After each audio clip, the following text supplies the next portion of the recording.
Are you curious about intermittent fasting? That's pretty natural, but I want you to know there is a dark side to it. I know this from doing it for probably close to a decade myself. A lot of people are coming to me now for my videos going, why am I not doing this anymore? Other people are going, hey, I'm starting to feel like crap doing this. What's going on? So in this short video, I'm going to talk about, yes, early results with fasting can be promising, but I find with most people, eventually that dark side does rear its ugly head. Now, how long that's going to take really depends on the person, how extreme they are in their particular situation. So let's just hop into it. Before we do, if you're looking for other options that I personally use outside of drugs and surgery, make sure to go to my website, grab your checklist. So a little bit about my intermittent fasting story, probably 2003, 2004, I started down the low carb bandwagon. And in the beginning, it was good. I got good results, felt better. It helped some situations, but over time I began to stagnate. And because I was so fixated on extreme diets, like I just really couldn't cut out any more carbs. I thought I will add in intermittent fasting. And really when people say IF or intermittent fasting, what they mean is time restricted feeding, like 6 to 8 hour window each day that you're going to eat.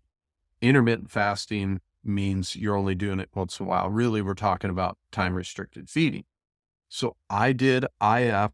I did the time restricted feeding, the fasting for at least a decade, combined with my past experience in extreme low carb diets and such. And about 2018, 2019, I really started to hit a wall, was not good, kind of crap. So knew I had to make a change. Overall, it's been a much better change, but I want to talk about some of the things that happen.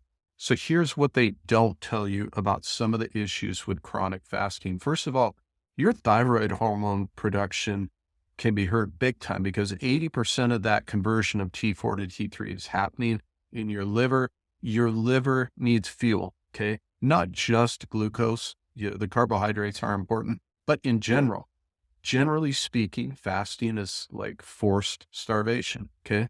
You can also see, believe it or not, insulin resistance, high fasting blood glucose. This is exactly what I saw. I mean, these two things are precisely what I saw. Couple that with the fact that most people have a lot of polyunsaturated fats stored. They're releasing those, and then insulin function becomes blunted because your body can't deal with the glucose and the fats at the same time. So fats get shunted into the cell, even bad fats like PUFAs. Then you can become intolerant to insulin. You get those high fasting glucose. As your liver function continues to decline, you can begin to have things like estrogen dominance, and the liver's now using your fat and muscle to make glucose. You're not eating the carbs. You're not eating enough. You go into a stress-based metabolism, and that leads to more and more problems. Okay, there's also some other things. I mentioned this fasting, you're basically forcing yourself to starve. It's caloric restriction. You do that enough, you're going to have chronic stress, you're going to have inflammation long term. Now, couple the low thyroid hormone production, the poor liver function, the other stressors, and it is going to slow down your metabolism. When I hit my worst point, I'm just shy of 6'2".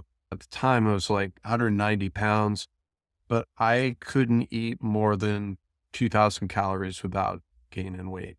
Now it's routine for me to eat 3,000 to 3,200, sometimes more, just depends on the day.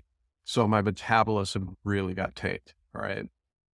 So I mentioned some of these things along the way, but just to kind of clear it up, these are the things I personally saw. And yes, this was with fasting. I was diagnosed as pre-diabetic.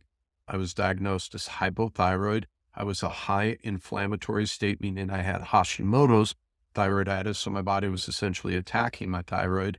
Inability to build muscle, even though I was working out and trying to work out pretty intensely. Low energy.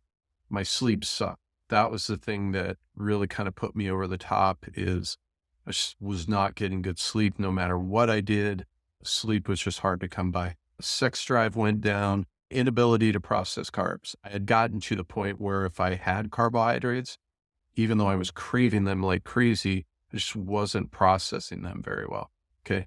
So I mentioned at the beginning of the video, why do people have success with fasting? And why are they feeling better? Well, there's a few reasons. Number one, Usually when people go down this route, they're going to start eliminating problem foods. Okay. That's a good thing.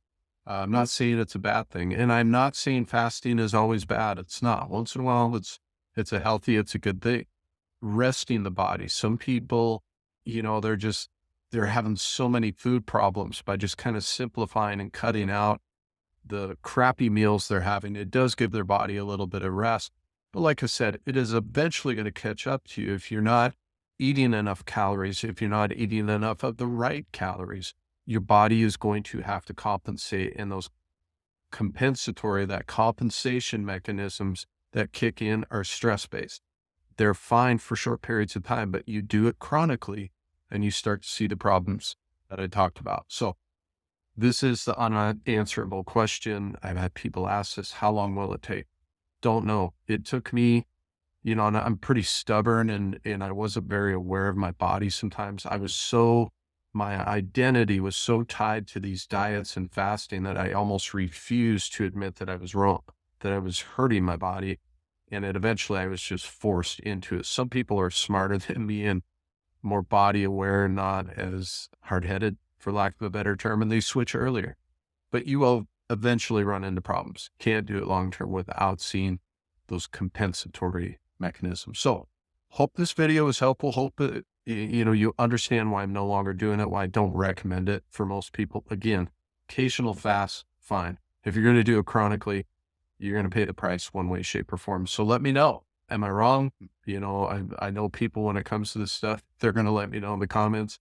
Let me know other videos that will be helpful for you to see. I really like that because I want to make stuff that you guys want to see. So let me know. See you in the next one, guys. Thanks.